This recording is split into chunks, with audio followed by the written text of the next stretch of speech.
Wankhede stadium हे नाव उच्चारताच जगभरातल्या cricket रसिकांच्या नजरेसमोर येतं ते हेच भव्य, ऐतिहासिक आणि आंतरराष्ट्रीय क्रिकेटमधल्या अविस्मरणीय क्षणांचं साक्षीदार असलेलं मुंबईचं वानखेडे स्टेडियम.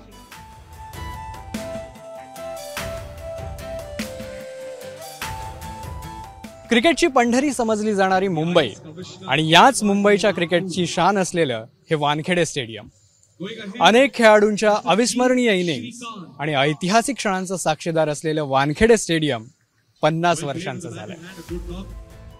साल होतं 1972. त्या काळात मुंबईत क्रिकेटची दोनच मैदानं. पहिलं म्हणजे बॉम्बे जिमखान्याचं आणि दुसरं CCIचं ब्रेबॉर्न स्टेडियम. भारतातला पहिला कसोटी सामना खेळवण्यात आला होता तो बॉम्बे जिमखान्यावर. पण 1948 नंतर पुढची जवळपास 25 वर्ष मुंबईतील आंतरराष्ट्रीय सामने झाले ते ब्रेबॉर्न स्टेडियमवर. ब्रेबॉर्न स्टेडियम हे CCIच्या मालकीचं. त्यामुळे तत्कालीन बॉम्बे क्रिकेट असोसिएशनला सामन्यांच्या आयोजनावेळी नेहमीच CCIला गळ घालावी लागायची. मग तिकीट वाटपावरून उभयपक्षी वादही व्हायचे. अशाच एका वादातून निर्मिती झाली ती वानखेडे स्टेडियमची.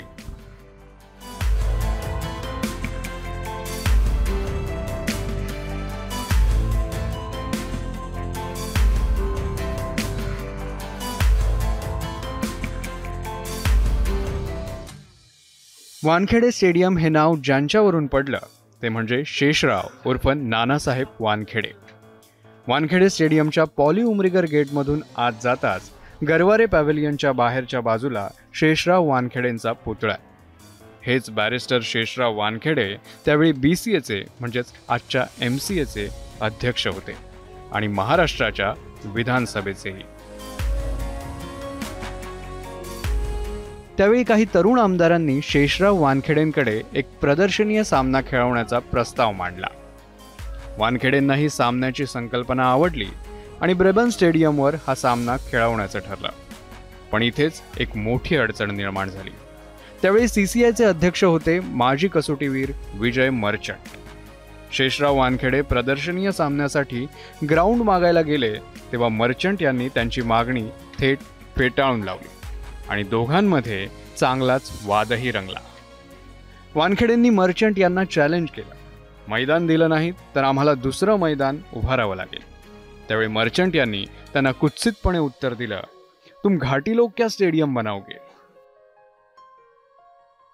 जेव्हा साहेबांना हे स्टेडियम बांधायचं होतं आणि जेव्हा ते तिकडे ॲक्च्युली गेले काही कामांनी आणि त्यांना ते नकार मिळाला त्या कामाच्या संदर्भामध्ये आणि ते तेव्हा खूप शांत होते. काही लोकांबरोबर गेले होते तिकडे, ते खूप शांत होते आणि ते CCIच्या लोकांना म्हणाले पदाधिकाऱ्यांना की ठीक आहे, तुम्हाला असं वाटतं तुम्हाला नाही करायचं आहे पण ठीक आहे आम्ही आमचं स्टेडियम बांधू. त्यावेळी तिथले जे होते पदाधिकारी ते थोडेसे नीट नाही बोलले आजोबांशी आणि ते असं म्हणाले की तुम्ही मराठी माणूस काय करणार आहेस. खरं तर मर्चंट यांचं ते बोलणं शेषराव वानखेडेंनी फारच मनावर घेतलं. मैदान उभारायचं झालं तर मग जागा हवी. पाहणी सुरू झाली आणि चर्चगेट स्टेशनच्या बाजूला मैदानासाठीचा भूखंड फायनल झाला. तिथे त्यावेळी हॉकीचे सामने खेळवले जायचे. मैदानाची उभारणी इथेच करण्याचं ठरलं. आर्किटेक्ट म्हणून एका मराठी तरुणालाच संधी दिली गेली. ते होते शशी प्रभू. माझं कॉलेज होतं पोदार आणि माझे प्रोफेसर होते चंदगडकर म्हणून प्रोफेसर होते इंग्लिशचे. आणि चंदगडकर हे सेक्रेटरी होते बॉम्बे क्रिकेट असोसिएशन, आता मुंबई झालं. आणि त्यांच्या डोक्यात होतं काहीतरी कोणतरी एक माझा विद्यार्थी आर्किटेक्ट पण झाला आहे आणि क्रिकेट खेळलेला आहे. आणि जेव्हा वानखेडेंनी सहज विचारलं की हे सगळं बांधते पण ह्याच्यामध्ये असा आर्किटेक्ट मिळेल का की ज्यांनी क्रिकेट पण खेळला आहे आणि तो आर्किटेक्ट पण आहे. तर प्रोफेसर चंदगडकर म्हणाले हो शशी आहे. तर मला तिथून त्यांनी हे केलं, म्हणजे प्रोफेसर चंदगडकरांनी वानखेडेंना सांगितलं. आर्किटेक्ट प्रभू यांनी काम सुरू केलं. वानखेडेंनी देणग्यांच्या माध्यमातून पैसा उभा केला आणि अवघ्या 13 महिन्यात स्टेडियम उभं राहिलं. 7000 प्रेक्षक क्षमतेचं MCAचं स्वतःचं हक्काचं मैदान. अर्थात स्टेडियमला नाव दिलं गेलं ते शेषराव वानखेडे यांचंच.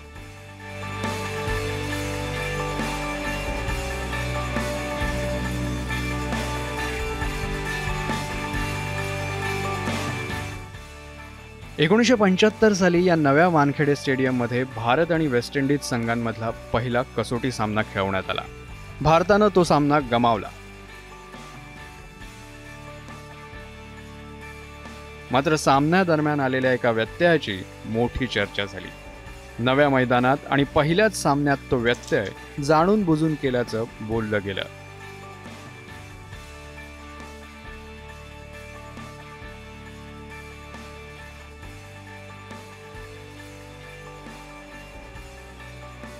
जी पहिली मॅच जेव्हा झाली तेव्हा काही डिस्ट्रप्शन्स पण झाले होते सेकंड किंवा थर्ड डेला, आणि ते डिस्ट्रप्शन मशाली वगैरे फेकल्या गेल्या, दगडं फेकली गेली. एक काइंड ऑफ एक माणूस जेव्हा सेंचुरी मारली होती क्लाइव्ह ह्यानी, तेव्हा एक माणूस पिचवरती गेला खूप असा धावत त्याला कॉंग्रॅच्युलेट करायचं असेल त्या बॅट्समॅनना, ग्रेट बॅट्समॅनना. तर तेव्हा असं खूप रायटसारखं झालं आणि लोकांनी दगडफेक केली आणि पूर्ण नॉर्थ स्टँड त्यावेळेला डिस्ट्रॉय केला होता. पण पहिल्या सामन्यानंतर वानखेडेवर नियमित सामने सुरू झाले. आंतरराष्ट्रीय सामन्यांसह रणजी करंडकातल्या सामन्यांनाही तुफान गर्दी व्हायला लागली. सुनील गावस्कर, दिलीप वेंगसरकर, रवी शास्त्री, संदीप पाटील, चंद्रकांत पंडित, मग पुढच्या पिढीत सचिन तेंडुलकर, विनोद कांबळी, अजित आगरकर, वसीम जाफर, झहीर खान, रोहित शर्मा असे मुंबईच्या मातीतले अनेक हिरे याच मैदानावर घडले. फार मोठा अभिमान आहे, कारण जे आयकॉनिक स्टेडियम आहे जिथे मोठमोठे दिग्गज असे खेळाडू तयार झालेले आहेत, मोठमोठ्या मॅचेस झालेले आहेत आणि हिस्टॉरिकल मॅचेस झाले आहेत, म्हणजे वर्ल्ड कपपासून सगळे झाले आहेत.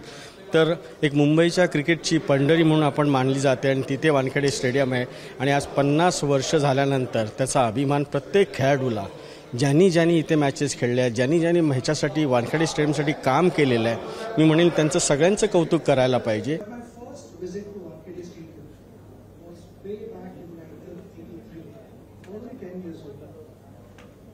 West Indies had come to India, and this was after 1983 World Cup, and excitement was there. All my colony friends in Bangalore, not 10-year-olds, my brothers' friends, possibly 30, 40-year-olds, they all decided to go for this match.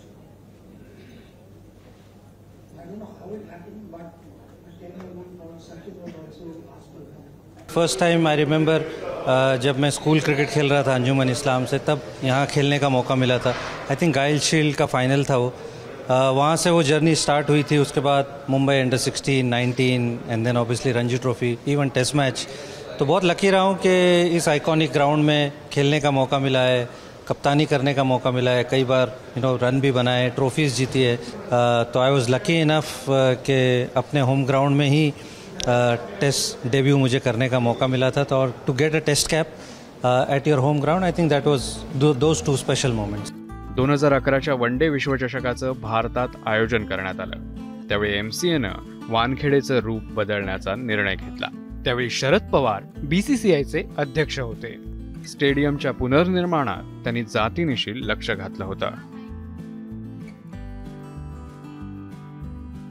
वानखेडेवर आंतरराष्ट्रीय दर्जाच्या 12 मुख्य खेळपट्ट्या. इथली खेळपट्टी देशातल्या सर्वोत्तम खेळपट्ट्यांपैकी एक मानली जाते.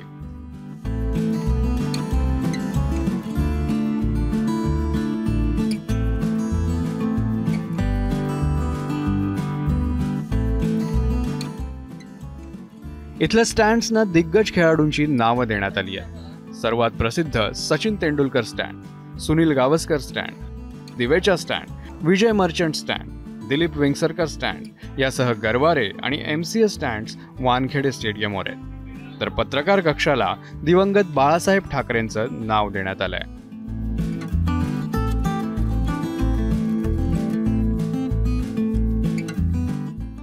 वानखेडे स्टेडियमवर गेल्या 50 वर्षातले अनेक क्षण अविस्मरणीय आणि ऐतिहासिक आहेत.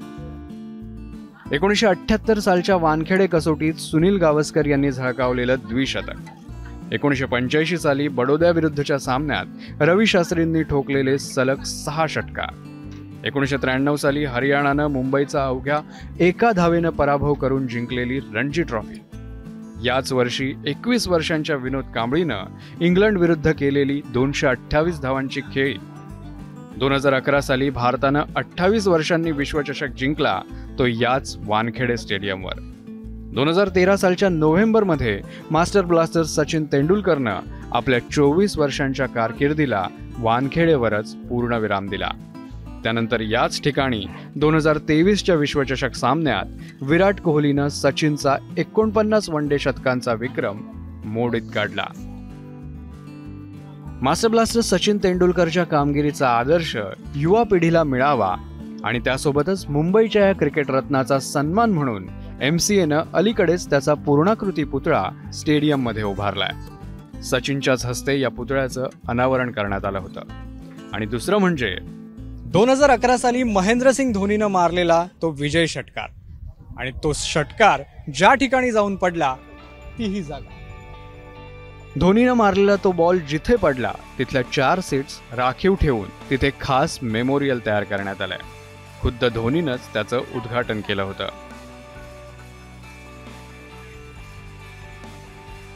आगामी काळात पर्यटन स्थळ म्हणून वानखेडेचा विकास करण्यासाठी अनेक योजनाही MCAनं आखल्यात.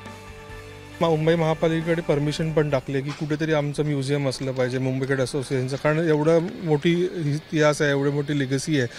तर त्याचं आम्ही प्रोसेस चालू केली आहे. येणाऱ्या काळात नक्कीच ह्याच्यातनं चांगलं काहीतरी मुंबईकरांसाठी आणि भारतातल्या जे पर्यटक आहेत जे मुंबईत त्यांच्यासाठी काहीतरी आम्ही चांगलं करू. वानखेडेची प्रेक्षक क्षमता 32,000 एवढीच आहे. त्यामुळे कसोटी असो, वन डे T20 असो किंवा मग IPLचा सामना, स्टेडियम नेहमीच हाऊसफुल असतं आणि इथला माहोल भन्नाट.